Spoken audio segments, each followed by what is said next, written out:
In this video, we will be exploring the photoelectric effect that was introduced in Module 4 of this course on atoms. We will be expanding our knowledge of the photoelectric effect and exploring real-world phenomena to help our understanding. First, we are going to review light and electromagnetic radiation. Light is known to exhibit behaviors that are characteristic of waves. This diagram here shows a variety of different wavelengths of visible light and the corresponding colors. Wavelengths outside of this range are not visible to the human eye, and we'll be exploring ultraviolet light and X-rays later on in this video. The properties of wavelength and frequency are represented in this equation that we are all familiar with, where c is the speed of light in a vacuum. Light also exhibits interference, which we can see in practice with CDs, where light will diffract off of the grooved surfaces of CDs, creating different wavelengths of light depending on how the waves interact with each other.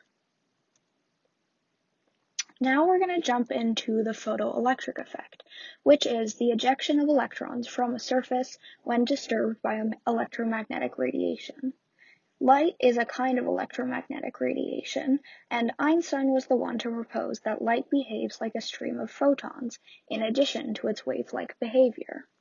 For the photoelectric effect to occur, the photon of light needs to meet a threshold frequency that will allow it to displace an electron. If that threshold is met, the electron will leave the surface with a velocity proportional to the energy of the photon. This is represented in these two equations, where phi is the threshold energy and V naught is the threshold frequency. This phenomenon is actually what powers solar panels. Photovoltaics is known as a conversion of light into electricity at the atomic level, and it relies on the photoelectric effect.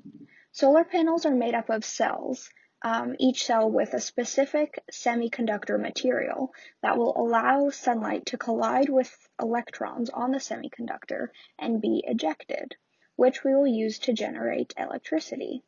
Now, this is a very simplified explanation of solar panels, but we can use it to apply what we know about the photoelectric effect. We're going to use the problem-solving strategy outlined on this green sticky note to try some practice problems related to photovoltaics and solar panels.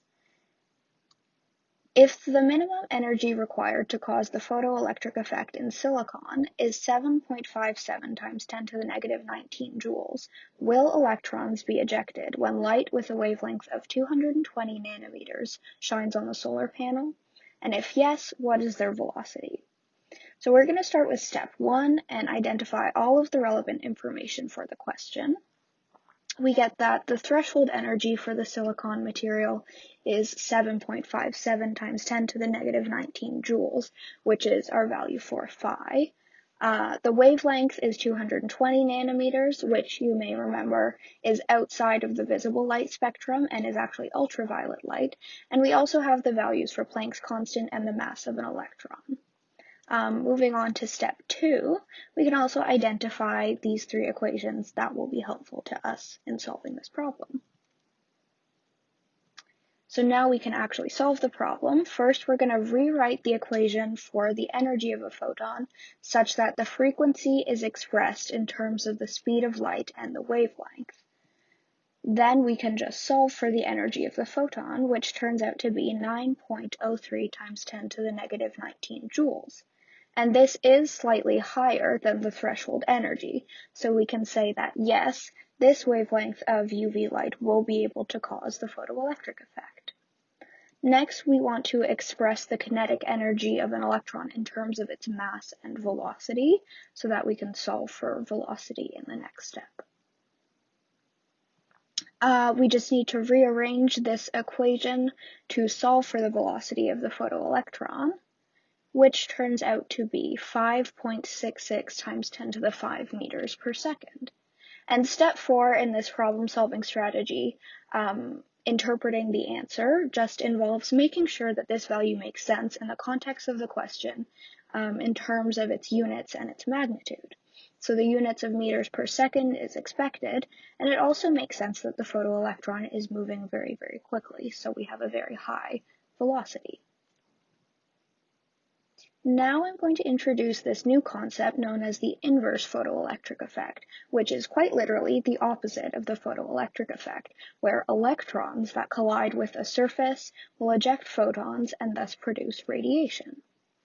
Just like there is a threshold frequency for photons in the photoelectric effect, the frequency of the electromagnetic radiation produced will correspond to the frequency of the electron. Now, this phenomenon was discovered by a scientist who wanted to see how electrons would behave in a vacuum, and as it turns out, they move very quickly, and their kinetic energy can be used to cause this inverse photoelectric effect. Two other scientists, Duan and Hunt, developed this law to describe the maximum frequency of a photon that can be ejected in terms of the electron voltage in kilovolts and the electron charge, which is in coulombs. We're all familiar with the concept of X-rays. It's an image we get when we have a broken bone or for a dentist to look at your teeth, but this technology actually relies on the inverse photoelectric effect. In the X-ray machine, electrons will be heated with electricity, which, as we know, will give them greater kinetic energy. The negatively charged electrons will then move towards an anode, which is a metal surface, where they will collide and release electromagnetic radiation in the form of X-rays. The X-rays will then pass through your body, and while your bones will absorb X-rays, soft tissues like your skin, organs, and muscles will not, which creates the X-ray image. To put this into practice, we can investigate what wavelength of X-ray will the bones in your arm absorb if electrons are accelerated to 60 kilovolts in the cathode ray tube of an X-ray machine. So step one, we want to extract all of the important values from the question, which include the 60 kilovolts of electricity that will be used to give energy to the electrons, Planck's constant, and the energy of an electron. We will also need Duan-Hunt's law and the relationship between frequency, wavelength, and the speed of light. So this is a pretty simple problem where we just need to plug in the values that we have into the equation, and using the Duan-Hunt law, we get a frequency of 1.4506 times 10 to the 16 per seconds. And finally, we will use this frequency to determine the wavelength, which is 20.9 nanometers. Step 4 asks us to interpret the answer, and in this case, we can say that this answer is very reasonable because 20.9 nanometers is perfectly within the range of wavelengths for X-rays. So in summary, the photoelectric and inverse photoelectric effects will occur when either a photon or an electron collides with a surface with enough energy to displace other particles. The photoelectric effect can be seen in solar panels, photography equipment, and the mechanisms that allow garage doors to open. And the inverse photoelectric effect can be seen in X-rays. So thank you for listening.